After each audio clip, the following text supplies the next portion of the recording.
Broadsword calling Danny Boy. Okay, YouTubers, this is Joe from ArtAlienTV. Another quick game of Interplanetary I Spy going on here. We're back on Mars. This is Sol 938. I'll have the link for this under the video in the description. Now, this is a black and white image, grayscale, and it's pretty hard to look at really when you zoom in because it's got this kind of grid over it. But there is a simple way of getting rid of that, which I'll show you in a second. So the link will be to this, like I said. Here's the Sol number at the bottom here, Sol 938. And this is fairly recent, this one. It was only taken probably a couple of months ago, not that long ago.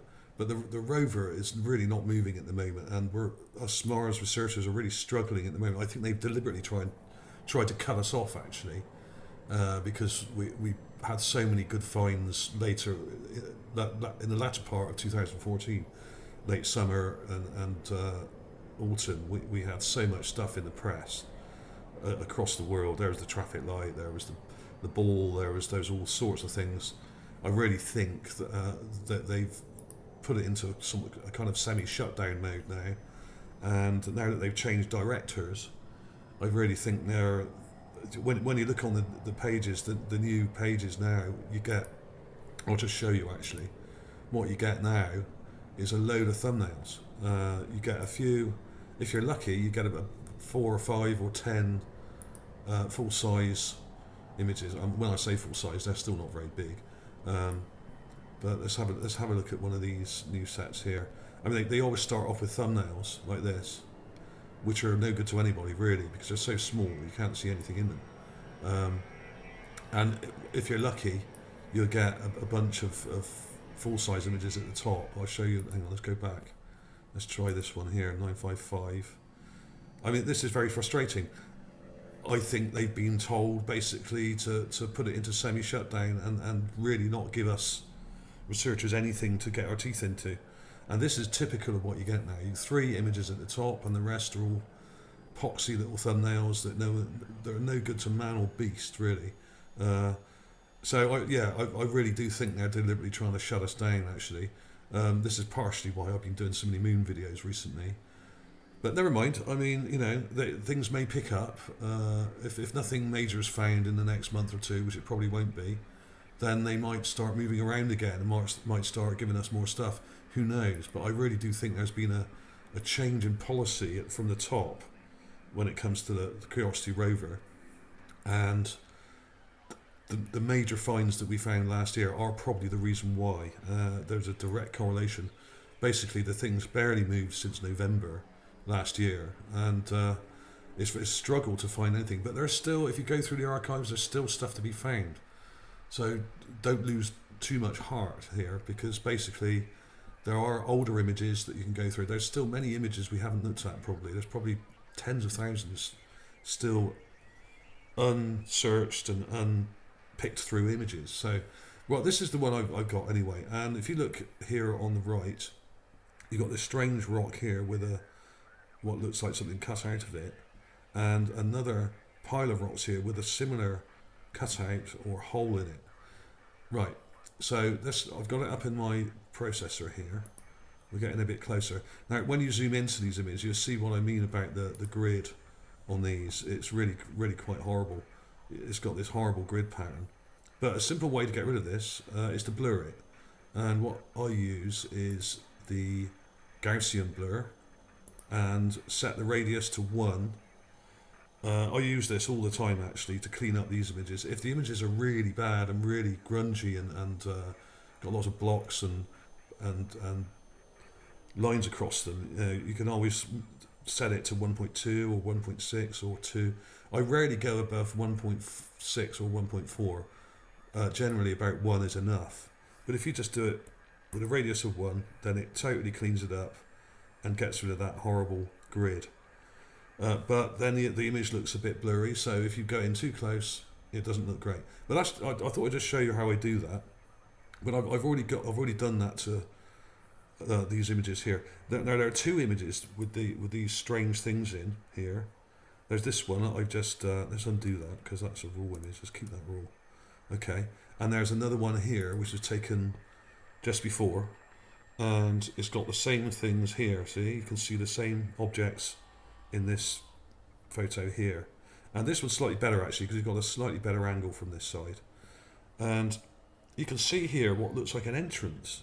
Now, judging by some of the things, other things that I've found in Gale Crater in recent months, I'm beginning to wonder whether this may be a dolmen or an ancient burial site, because it looks like these rocks here. Let's show you the cleaned up version of this.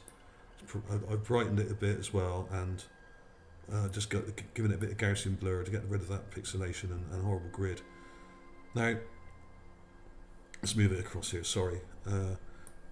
It looks like this rock on top has been placed there, i.e. it's a separate rock sitting on other rocks, and there's an entrance here that slopes in. It's got a bit of sand in there, but it looks to be like it's manufactured. Now, it's very crude, but this one here, this particular rock, looks like it's been shaped rather well for some reason, and it may be related to it. There's also another little hollow rock here, but that may be nothing to do with it, I don't know. Now, I will have clips of these at the end of the video. I'll take some close-ups of these, and I'll quickly show you. Let's go another look at that. It's a bit hard to see this because it's on the edge of the image here.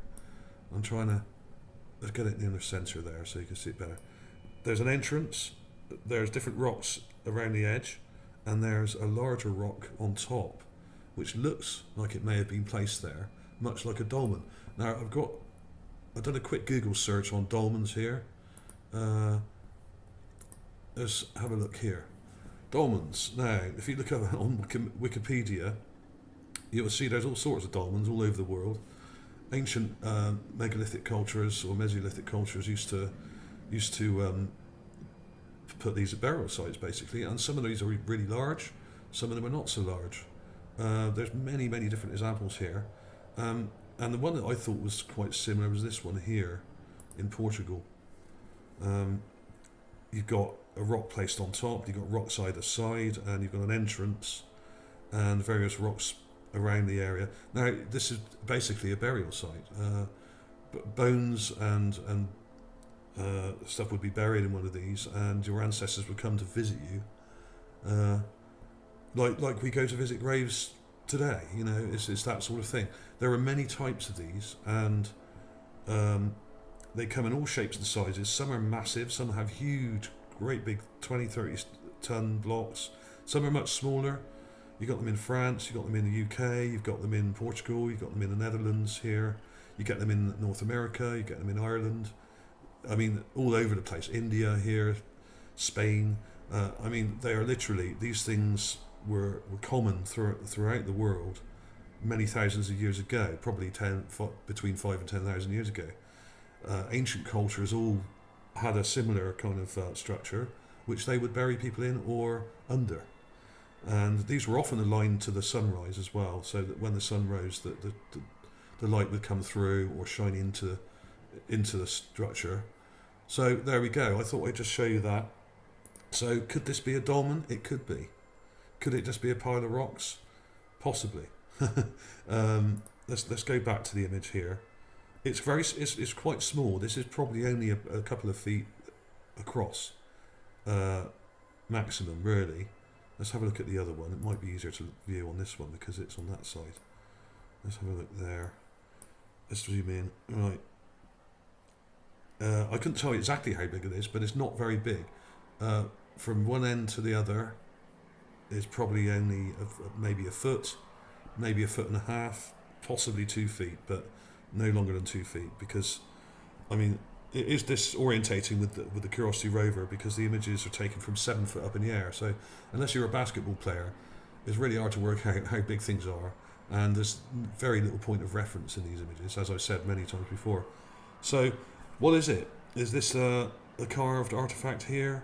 Could this be part of a basin or part of a building, or part of a drainage system, perhaps? I mean, this may be part of a sewer, or a toilet, or some kind of irrigation system for a building. It may not be a dolmen at all. It could be any number of things. But it certainly looks to me like this rock on top here has been placed on top of these, and that is very reminiscent of some of the sort of the structures you might see in ancient Greece or ancient Turkey, where you have they had sort of sewer systems many thousands of years before we did in the West, and you have drainage, and quite often you have these fairly crude stone blocks put together, and water would have passed through here. It could have been part of a bath or a toilet or some other kind of facility. Who knows? Who knows? But to me, this looks like it's been intelligently made.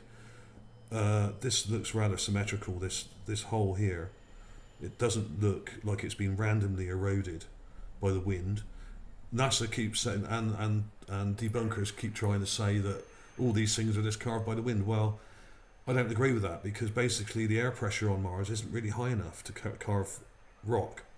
It might be able to move around a bit of sand here and there, but not much else. The air pressure is very, very low indeed, apparently. So if that's the case, then how the hell would it carve such wonderful shapes and skull-like shapes in these rocks and stuff like that? I don't really see how that can work. Of course, the conditions may have changed quite a lot in recent years on Mars. I really do think there was a civilization out there, and they were probably around until fairly recently, judging by the state of some of the stuff that we've found. It looks quite new. When I say new, probably thousands of years old, not millions. But who's to say? I mean, the level of preservation on some of these things is so good. Like this other thing here, which I published recently. The level of preservation is really quite miraculous, really. This is the stone coffin thing I published very recently, a few weeks ago, a couple of weeks ago. And this seems to look like it's got some kind of golden hieroglyphics on it across here. Now this looks like very much like a coffin lid, and this looks like a stone coffin, which is kind of broken away on the left side here. So, and if you look at my playlists and my other videos, there are loads and loads of similar burial items that I've found. Lots of other people have also found them. So when you have this much stuff in one place, in this part of Gale Crater, you've got to start looking at it as a body of evidence, and not just a few or one or two individual things. These things are scattered all over the place, and like I've said before, I really do think this area was a burial area, much like Valley of the Kings. I mean, there's this video. There's loads of other videos that I've published recently with what looks like a stone temple, and also carved statues and lots of burial items, the sort of things that you would see buried with somebody in a grave, much like the ancient Egyptians used to do, where they used to have little statuettes buried with them, that sort of thing. So there are lots of these things, and a lot of them do resemble ancient dolmens and ancient stone coffins and that kind of thing. There may have been lots of different cultures on Mars in the past, and we're just seeing one part of it here. Perhaps this could be a part of, like I said, part of an irrigation system, or part of a burial mound, or this whole area here could have been covered in dirt and rock, and it could have been eroded away over thousands of years, and we're left with just the entrance here. Who's to say? When you look at these, they come in so many different shapes and sizes, and I'm sure a lot of the structures we're seeing on the Mars surface are burial areas and burial mounds, where you may have a coffin in there, you may just have bones in there. Who knows? So that was that. Anyway, I thought I'd throw. There's one other thing I thought I'd throw in just to clear it up. I've got so many things on my desktop that have been sitting around for ages. I thought I'd show you this one. Now, this is from Sol 821, which is going back a few months now, and I couldn't really work out what this is. It looks like it might be a chain link or something made of. It could be metal, it could be stone. Who knows? But it's really odd. So I just took a clip of it and did a few enhancements on it. Don't know what it is. Here's the raw image, and If I remember rightly, it's near the middle somewhere. Where is it? I probably won't be able to find it now. So there it is. So there it is. Of course, it's not very big. It's probably only about 6 inches, maybe 6 inches across. Maybe a bit less. There it is, there in the raw image. So I don't know what that is. Any ideas? Leave a comment below if you've got any ideas what this may be. I've been a bit reluctant to publish this one because I really don't know what to call it. So I just thought I'd tag it on the end of this video just to clear it up. So there you go. Thanks for watching, everybody. I'll put a few of these clips in at the end, like I normally do, and animate them for you. I shall see you soon.